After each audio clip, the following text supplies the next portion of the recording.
Hello and welcome to my channel. I have built two of these 6S2P lithium-ion packs by now. First one was this 8400 milliamp hour pack. I used the Molicel P50B cells, 4200 milliamp hour cells. And I made all the connections by soldering wires. By soldering this pack together basically.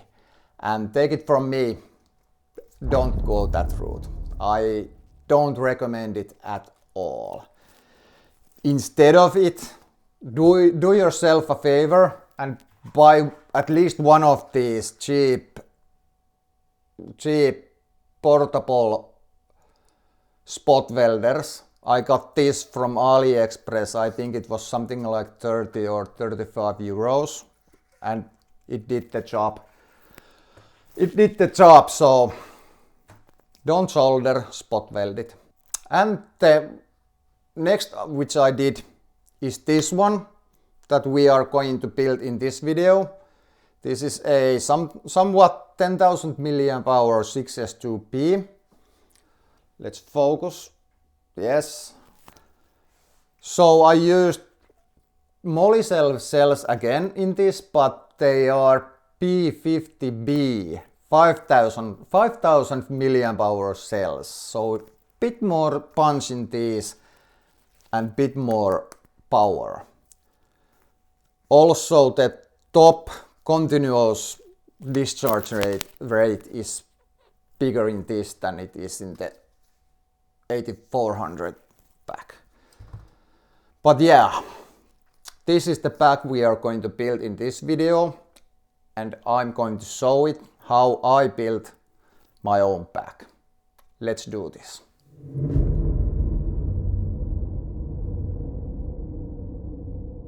What do you need when you are building your own 6S2P lithium-ion pack? Of course, the most important thing is these cells. These are Molicel 21700 P50B cells. These each hold something about 5000 milliamps. I'll put the exact specs on this video here. And you need of course 12 of these to make 6S and 2P. That means we have two cells parallel and each of these two cell packs are in series 6. So 1, 2, 3, 4, 5 and 6. That makes us 6S2P pack. So if you think like I have made some preparations ahead, put these, what do you call these, fish paper rings on top of these positive terminals. Because what you don't want is any contact between these cells, only on top of those with that nickel strip. So I made my first pack by soldering it, and I do not recommend it anyone because there are so many risks. You put too much heat on these terminals when you solder on them, and the most concerning things are if the solder is going inside from here, this positive terminal, it's going to short out and then you have a fire on your hands. Of course you have to solder a little bit where you are going to attach those balance leads and of course this main power lead. I have already pre-tinned these power leads and these nickel strips. So we are good to go almost. But of course you need the cells. I have 3D printed from TPU this very fast print these cell holders. These are totally optional. You don't need if you don't want, but I decided, because I have the possibility to do this, I decided to print these. So these are really helpful. They keep these packs nice and organized, as you can see, but optional. You can also hot glue these so that they will keep, you know, this formation. And how we do the 6S2P pack is here. So, when you're doing this pack, there are multiple ways how you can orient these cells, but I decided to go with this. This is I think this easiest.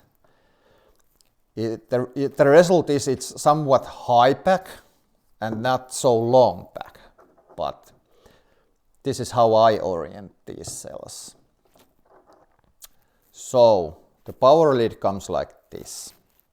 So these are connected, then these are connected, these are connected, and these are connected, and vice versa. When we have these long strips that connect over here, we also have the long strips underside here that are connected, like so. So let's start. While I'm soldering these nickel strips onto these battery terminals, I'm going to speed up this video a bit, and I'm going to clean up all these silent pause moments from this video so that this won't be too long and too boring to watch. So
So this is the pack I built for my long-range FPV drone setup.